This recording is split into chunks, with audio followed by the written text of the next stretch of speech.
Hello and welcome to another Topher Project. My name is Topher Field and I help busy people like yourself to keep up with the world as it changes around us. Well, abortion is a very, very touchy subject for a lot of people, and it's come up yet again. The New South Wales Legislature are proposing some changes that aren't just about abortion anymore. They're actually about conscientious objection and the right of doctors and physicians to say no to participating in human abortion. You would think that having abortion on demand nationwide would be enough, but it seems that that isn't. Now, Joanna Howe has been at the forefront of the abortion debate for quite some time, and she joins me now. Joanna, thank you so much for joining me here on the Topher Project.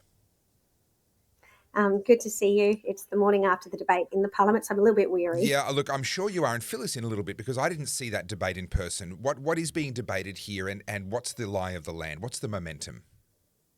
Okay, so the Greens introduced a radical abortion bill, the most radical we've ever seen, and perhaps the most radical in the world, because you have to remember Australia already has the most extreme laws, as you said in your intro. Abortion up to birth, on demand for any reason. A baby has no human rights protection at any stage of pregnancy. And I think we had thought that that's where it would end, but that's never where it ends for the radical left. And so the Greens have been talking for a while now about how there's a crisis in abortion access. And as I show on my YouTube channel, this is actually a manufactured crisis.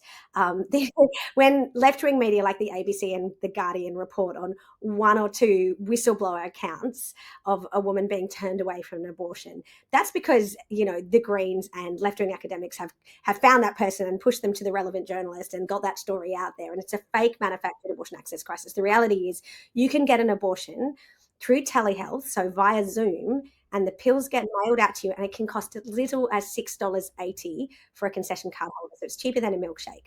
And yet the Greens have used the smokescreen of abortion access as the reason for this bill, which is really about ideology and transforming healthcare and trampling over conscience. The bill had 4 elements in it. Do you want me to tell people Yeah. what those Let's were? go into detail here because for a lot of people watching this, they won't even be aware that this debate is even happening. This will be the first that most people have even heard about this issue. Yep, and that also speaks to the mainstream media cover-up, isn't Correct. it? Yeah. The fact that they don't want people to know about this. And so the bill did 4 things when it was first introduced. It gave the Minister for Health a power to order a hospital, any public hospital, to perform an abortion, and the hospital must comply. So it was a mandatory compliance that was required. That is so extreme because, as you know, a big part of our health sector is run by faith-based institutions, and we've had a great long tradition of institutional conscientious objection. These are safe harbors. I've published on this as an academic. These are places where if you're against abortion, because you believe it to be the murder of an innocent child, you can go to these hospitals and know that you're not going to be forced to do this stuff.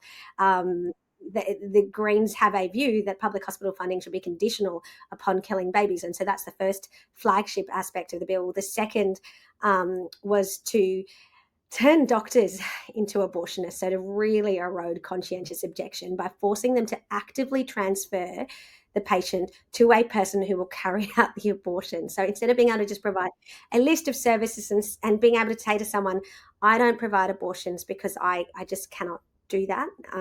Now you're actually forcing that doctor to transfer the woman to someone who will kill the baby.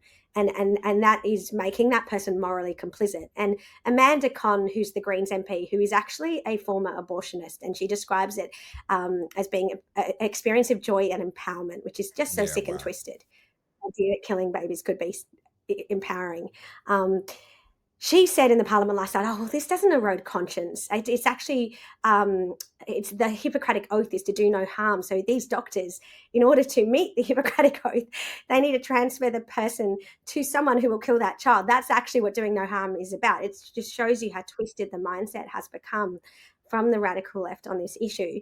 And so that was a very dangerous part of the bill. The bill also sought to remove data keeping requirements. At the moment, doctors have to fill out 4 questions, really simple form.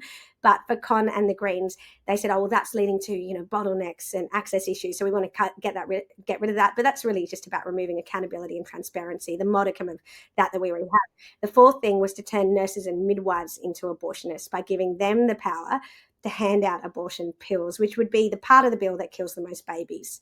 So all of it was bad. It did 4 things. Every single bit was horrific.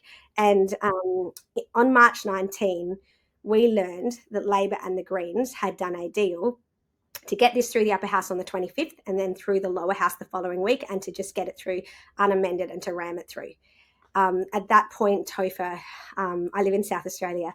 I rang some people in New South Wales and I said, we have to fight. What are you guys going to do? Nobody was willing to lead a rally. So I said, if I come over, will you guys join me? And they said they would. So we led our first rally, which had 5,000. And from then we launched a letterboxing campaign every week in marginal seats and doing lots of social media content on my platforms. And we were reaching millions through it. It was very effective.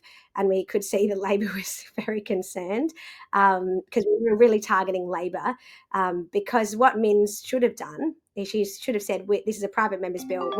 Sorry. That's just my daughter. That's I'll all right. call her back. You're a busy lady. You're allowed to be busy. Okay. It has been hard because I've been in Sydney for 3 days. Oh, she knows how to get through the do not disturb. Okay, turning it on silent. I'm so sorry. That's okay. It was an unexpected trip to come here because Mins should have blocked it. He didn't. And then what he did do was, the minute Albanese won the election, so they'd been going around to religious leaders in the election saying this bill's not going to pass, we're going to block it. The minute Albanese won, they announced we're going to ram this through the parliament in a week. They grab a deal with the Greens. So I had to suspend everything to come back, run another rally, and here we are. So, Joanna, I'm old enough to remember when abortion on demand was passed in Victoria. If my memory serves me correctly, it was the first in the world. It was the most permissive abortion laws in the world at the time, if my memory serves me correctly. And I remember MPs literally dancing on the steps of Parliament House in celebration of this permission now to end the life of any baby for the crime of being unwanted. Now, that's something that has spread Australia-wide, as you've already mentioned, but one of the things that they have always defended themselves with is that it wasn't forcing healthcare providers to participate. They always were whenever someone said, hey, this shouldn't be law, they would say, well, doctors, if they don't want to, they don't have to participate. That's exactly what this bill in New South Wales seeks to change. And in effect, Joanna, if I'm not mistaken, it's essentially going to mean that any doctors that have a sincere conscientious objection to abortion are going to simply have to choose between participating in something that they consider to be evil or actually just stepping away and ceasing to be doctors altogether. Is this almost a purge of faith-based people out of medical professions?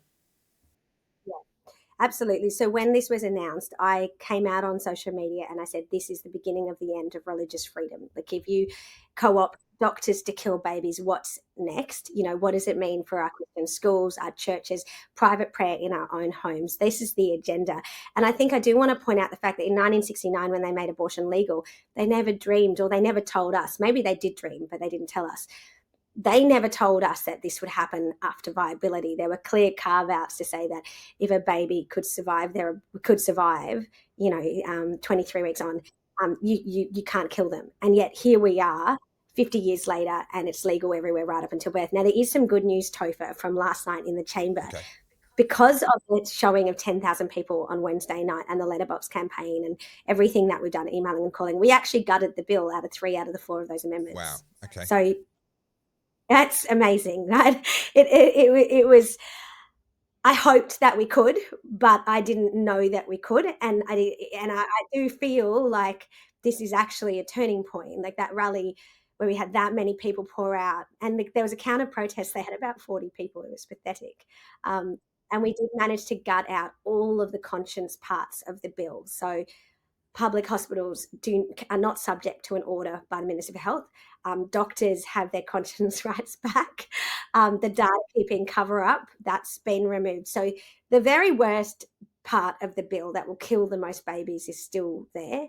And so I'm telling people that they have to email and call MPs before next Tuesday, because Labor has a plan to get this through on Tuesday. And their hope is that the state election is 18 months away. We will forget. And if people want to look at my YouTube deep dive into what happened last night, it's not up now, but it'll probably be up late tonight. They can look at it. I explain all of the amendments and what we want in detail and the next steps. But the reality is this shows us, because Labor and the Greens were going to pass this in March, in 1 week, all of it done and dusted. Like they did with gay conversion therapy, the equality bill, all of that stuff, euthanasia. They want to do it quickly. And Labor had even gone to the Libs and said before the election, let's have an extra sitting day till Friday and get this done in 3 days. Thankfully, the Libs said no. So, there was all of this politicking going on. We've managed to slow it down, but we've also managed to stop 3 out of 4 parts of it. But we haven't stopped the worst of it. So, there's still a long way to go, but I also feel hopeful that our movement and our pushback, the work that you do and others do, we're starting to really push back on this radical left Greens Labor agenda. I have to agree. Now, taking a step backwards and looking at the wider trends around the world, we've seen something that I honestly never thought we would see in my lifetime come out of the US, and that is the overturning of Roe versus Wade. Now, what that actually does, despite contrary to what many activists have claimed, that hasn't outlawed abortion in the United States. It simply made it not a federal government issue and handed it back to the states. And various states in the US are taking radically different approaches to the abortion question over there. Do you have any optimism that we will see a similar reversing of the tide here in Australia in the grand scheme of things, putting aside this specific bill and this particular fight for a moment? I absolutely do, Topher. The whole case on abortion is built on lies. It's women are going to die. They can't get abortion. Abortion is healthcare. Abortion is pro women.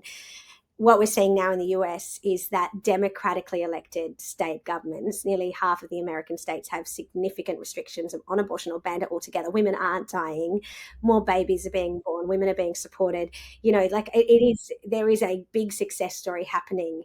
And there's the media headlines from The Guardian that talk about these scandals, all of them. Like, I've looked into all of them when they say, oh, this woman was turned away from an abortion in Texas and now she's dead.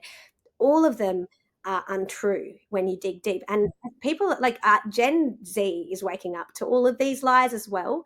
And so I think that actually the tide is going to turn. Last year in South Australia, I helped draft a bill that said after 28 weeks, abortion, killing the baby is banned, but we should let the mother deliver her baby alive, and then the baby can be placed for adoption and the mother can get the care that she needs. That lost by only 1 vote in the upper house. Yeah, wow. So we got really close. And the left-wing pro-abortion media establishment, they all lost their shit. Like, they just went nuts. I've been banned. I don't know if you know this. I was banned from the South Australian Parliament. No, I didn't know that. Yeah, and so that was insane because I literally did nothing wrong. There was no due process. They accused me of aggressive bullying behaviour and yelling. You look back at the footage, I didn't even raise my voice. I was never kicked out of the chamber. It was just a cabal of pro-abortion MPs who were so upset that I got so close, that we got so close. But it speaks to the fact that momentum is growing on our side. It's really exciting, and I believe that in my lifetime we will end abortion here in Australia. Well, you should probably wear that banning as a badge of honour. Last question before I get your details and how people can contact you, Joanna. There are a lot of people that maybe don't have an opinion one way or the other on whether an unborn child is human, has human rights or not. I obviously have very strong opinions that align with yours, but putting that aside for a moment, there are people who, in good faith, would say that women shouldn't be forced to go through with, let's say, the extreme and the tragic case of a rape-based pregnancy, etc. My response to that is around providing support and care to such women. I think as a Christian, it's reprehensible to be anti-abortion, but not also then be willing to provide support to women in crisis pregnancies and so forth. What would you like to see happen on that front? So I think I understand you if you're listening and that's the position you come from, because I was pro-choice. That was the position I had. And I went on a long journey. And what the journey for me was to look at abortion procedures and to realize how incredibly violent and brutal they are, breaking apart the bodies of these babies. They're not just a clump of cells. They're not a parasite. Like, all of this dehumanizing language, fundamentally a distinct human person. And so I realized that there had to be another way to empower and help women than co-opting them into violently killing their child. I absolutely believe that we need to support vulnerable women way more. And their pregnancy help centres, who aren't government funded, entirely funded by the community, who do everything they can to support these women. Diamond Women in Sydney is an example. You get 1 year free supply of everything, but they also support you with your mental health, but also secure housing and to try and transition you into the job market, get your CV ready and interviewing skills. 1 in 2 women in Queensland, according to this study that came out, are victims of violence, women who seek abortion. And the abortion doesn't actually end that situation of violence for them. It just sends them back. It kills their baby and sends them back into the situation of violence. So there's really deep socioeconomic issues that we need to address. And I completely agree with you that is part of what it means to be pro-life. Yeah, 100%. Well, Joanna, many people will have just been woken up and kind of jarred by this interview. They wouldn't have been aware of what was happening in the New South Wales Parliament, much less what you almost achieved in South Australia, and they would love to know more about what you do. So how would people follow you, find you, and stay up to date?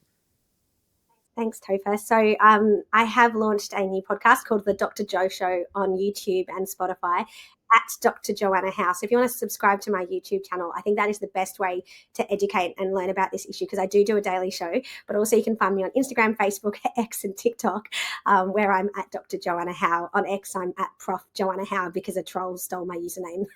So you can find out about me in all of those places.